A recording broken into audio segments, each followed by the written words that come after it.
এই মুহূর্তে তোমরা যেই ভিডিওটি দেখছো সেটি কিন্তু তোমাদের দ্বাদশ শ্রেণীর থার্ড সেমিস্টারের জন্য, অর্থাৎ তোমাদের পরিবেশবিদ্যা ইভিএস এই এনভায়রনমেন্টাল স্টাডিজ এর মধ্যে আজকে থাকছে তোমাদের ডে 3। এই ডে 3 এর মধ্যে থাকছে দেখো তোমাদের গুরুত্বপূর্ণ কয়েকটি কোয়েশ্চেন।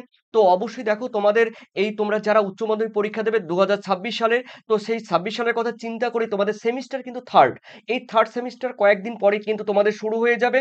তো আশা করি এই ভিডিওটি তোমরা সম্পূর্ণ দেখতে থাকো।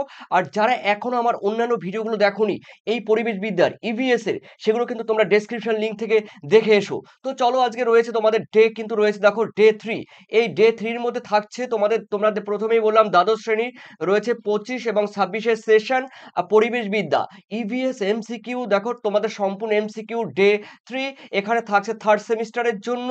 দেখো, তো অবশ্যই তোমাদের টার্গেট চ্যানেলে তোমাদের সবাইকে স্বাগতম। আর দেখো আজকে এই মুহূর্তে তোমাদের এমসিকিউ, দেখো তোমাদের এমসিকিউ থাকবে।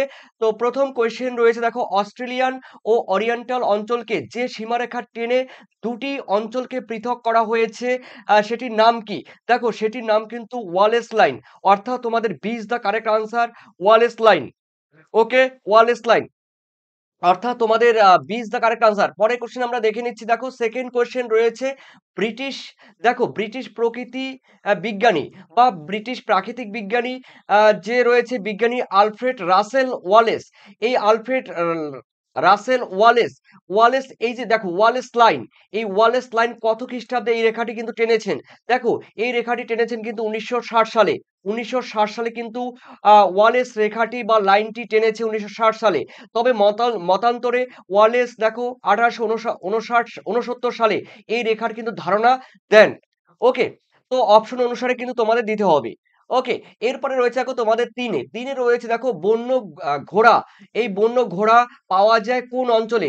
উত্তর কিন্তু হবে দেখো পেলিও আর্কটিক অঞ্চলে, অর্থাৎ ইজ দ্য কারেক্ট আনসার পেলিও পেলি পেলি পেলি আর্কটিক অঞ্চলে কিন্তু এই বন্য ঘোড়া পাওয়া যায়। এরপরে তোমাদের রয়েছে দেখো তোমাদের চারে রয়েছে অন্ধ গুহাবাসী সালামান্ডার্স বাস করে কোথায়? দেখো বাস করে কিন্তু প্যালি আর্কটিক অঞ্চলে, অর্থাৎ এই is the correct answer Palearctic অঞ্চলে কিন্তু এই সালামান্ডার বাস করে। ওকে, এরপরে তোমাদের রয়েছে দেখো তোমাদের পাঁচে বলা হয়েছে পাখির মহাদেশ বা বলা যায় দ্য বার্ড কন্টিনেন্ট বলা হয় কাকে? দক্ষিণ আমেরিকাকে। অর্থাৎ দক্ষিণ আমেরিকা তোমরা জানো আর্জেন্টিনা রয়েছে, তারপরে ব্রাজিল রয়েছে, Paraguay, Uruguay, Chile, Bolivia, Peru, এগুলো কিন্তু রয়েছে দক্ষিণ আমেরিকার মধ্যে। এরপরে চলো তোমাদের রয়েছে 6, পৃথিবীর সব থেকে ছোট হামিং বার্ড বা বি মানে মৌমাছি, বি হামিং বার্ড পাওয়া যায় কোথায়? অর্থাৎ মৌমাছির মতো এতটাই ছোট যে 6 সেন্টিমিটার। এই হামিং বার্ডের দৈর্ঘ্য 6 সেন্টিমিটার। দেখো পাওয়া যায় কোথায়? এটা কিন্তু পাওয়া যায় নিউ ট্রপিক্যাল অঞ্চলে, নিউ ট্রপিক্যাল অঞ্চলে কিন্তু পাওয়া যায়। ঠিক আছে, তো অবশ্যই রয়েছে তোমরা তোমরা যারা ওয়েস্ট ইন্ডিজের দিকে রয়েছে, ওয়েস্ট ইন্ডিজের দিকেও পাওয়া যায় বা কিউবায় পাওয়া যায়। তো এরপরে রয়েছে দেখো তোমাদের নিউ ট্রপিক্যাল অঞ্চলে পাওয়া যায় দেখো চোষা বাদুড়, অ্যানাকোন্ডা সাপ, তারপরে রয়েছে বিষাক্ত হলুদ ব্যাঙ, তারপরে যার বীজ থেকে কিন্তু দেখো কলম্বিয় যে উপজাতি রয়েছে সেই উপজাতিরা কিন্তু ওই ব্যাঙের বীজ থেকে তারা কিন্তু তীরধনুক তৈরি করে। তারপরে কার্প জাতীয় যে মাছ সেগুলো পাওয়া যায় কিন্তু নিউ ট্রপিক্যাল অঞ্চলে। তো নিউ ট্রপিক্যাল অঞ্চল কোনগুলো তোমরা জানতে চাইলে অবশ্যই কমেন্ট সেকশনে কমেন্ট করো যে নিউ ট্রপিক্যাল অঞ্চল কাকে বলে। এই হলো তোমাদের দ্বাদশ শ্রেণীর পরিবেশ বিদ্যায় ইভিএস। দেখো লাস্ট মিনিট ইভিএস পিডিএফ আর নিউ সিলেবাস সম্পূর্ণ থার্ড সেমের জন্য পরিবেশ বিদ্যার উচ্চ মাধ্যমিক 12 ক্লাসের এই থার্ড সেমের মধ্যে তোমরা সম্পূর্ণ পাবে কিন্তু তোমাদের উচ্চ মাধ্যমিক দেখো পরিবেশ বিদ্যার। তো চলো পরের কোশ্চেন রয়েছে সাথে, রয়েছে প্রধান 3 প্রকার লাল ফিশ মানে লাং মানে ফুসফুস, লাং ফিশ। তারপরে রয়েছে ফুসফুস যুক্ত মাছের বাসস্থান কোথায় রয়েছে?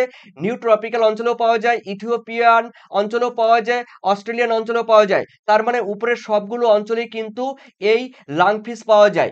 এরপরে তোমাদের রয়েছে দেখো আটে বলা হয়েছে কোনো লেজযুক্ত উভয়চর নেই। দেখো কোনো লেজযুক্ত উভয়চর নেই, এখানে হলে কোনো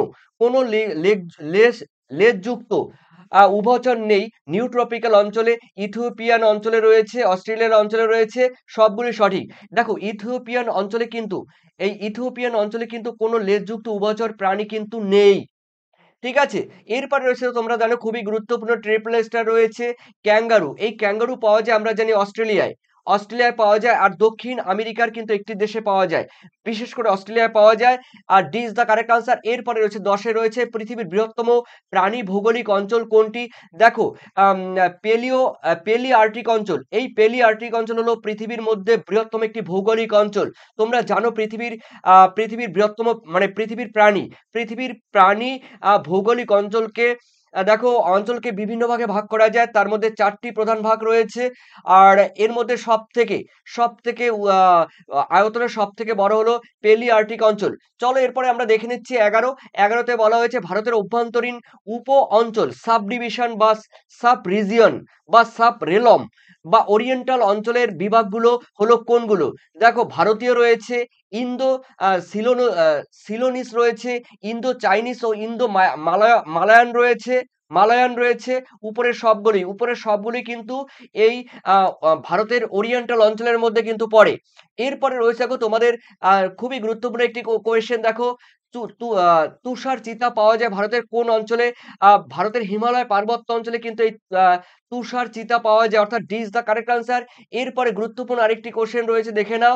গ্রেট ইন্ডিয়ান বাস্টার্ডস অর্থাৎ পাখিটি প্রধানত কোথায় বাস করে? দেখো উত্তর কিন্তু হবে রাজস্থানের থর মরুভূমিতে। এই ইজ দ্য কারেক্ট আনসার। এরপরে খুবই গুরুত্বপূর্ণ আরেকটি কোশ্চেন রয়েছে, ট্রিপল স্টার একশৃঙ্গ গন্ডার দেখা যায় কোথায়? দেখো গাঙ্গেয় সমভূমি অঞ্চলে বিশেষ করে অসম রয়েছে, পশ্চিমবঙ্গ রয়েছে। তো দেখো অসমের কাজিরাঙ্গা রয়েছে, পশ্চিমবঙ্গের জলদাপাড়ায় বিশেষ করে এই একশৃঙ্গ গন্ডার দেখা যায়। এরপরে দেখো তোমাদের রয়েছে দেখো ভারতের ভারতের লাল পান্ডা প্রধানত ভারতের কোন অঞ্চলে দেখা যায়? লাল পান্ডা দেখো ভারতের হিমালয় এবং উত্তর পূর্ব ভারতের কিন্তু এই লাল পান্ডা দেখা যায়, বা রেড পান্ডা কিন্তু দেখা যায় হিমালয় এবং উত্তর পূর্ব ভারতীয় এই অঞ্চলে। দ্বাদশ শ্রেণীর থার্ড সেমিস্টারের জন্য এবার থেকে তোমাদের থার্ড সেমিস্টারের জন্য ইভিএস পরিবেশবিদ্যা, তোমরা যারা দেখো গুরুত্বপূর্ণ চ্যাপ্টার ওয়াইজ তোমাদের বইতে যেরকম চ্যাপ্টার আছে সেই চ্যাপ্টার থেকে গুরুত্বপূর্ণ কোয়েশ্চেনগুলো পিডিএফ আকারে প্রত্যেকটি অধ্যায় থেকে তোমরা পিডিএফ আকারে পেয়ে যাবে। এবং যারা এই পিডিএফ নেবে অবশ্যই তোমাদের কিন্তু পরিবেশবিদ্যার ক্ষেত্রে কিন্তু 110 টাকা পেমেন্ট করতে হবে। দেখো তোমরা যারা এই পিডিএফ নেবে, এই পিডিএফ সম্পূর্ণ দেখো আমার তৈরি এবং আমি তোমাদের বাছাই করা প্রত্যেকটি চ্যাপ্টার থেকে গুরুত্বপূর্ণ কোয়েশ্চেন নিয়ে এসে এবং চ্যাপ্টার সহ পিডিএফ পাবে। আর এটি কিন্তু রয়েছে দেখো বেঙ্গল টার্গেট প্রকাশনী। এই বেঙ্গল টার্গেট প্রকাশনী থেকে তোমাদের সম্পূর্ণ পিডিএফ গুলো প্রোভাইড করব। তবে তোমরা যারা নেবে অবশ্যই হোয়াটসঅ্যাপ 7890404016 তোমরা যোগাযোগ করবে। আর যারা পেমেন্ট করবে অবশ্যই 9062386667 আর সেই সঙ্গে তোমরা কিন্তু তোমাদের টোটাল পেমেন্ট করতে হবে 110। আর অবশ্যই তোমরা হোয়াটসঅ্যাপে তোমরা ইবুক তোমরা পেয়ে যাবে একদম হোয়াটসঅ্যাপে তোমাদের, ঠিক আছে? আর তোমাদের মূল্যবান কমেন্ট, অবশ্যই কমেন্ট সেকশনের দরজা তোমাদের জন্য খোলা। ভালো থেকো। পরবর্তী ভিডিওগুলো দেখার জন্য লাইক, সাবস্ক্রাইব, কমেন্ট করো। আর বাকি ভিডিওগুলো তোমরা ডেসক্রিপশন লিংক থেকে দেখে এসো। Thank you.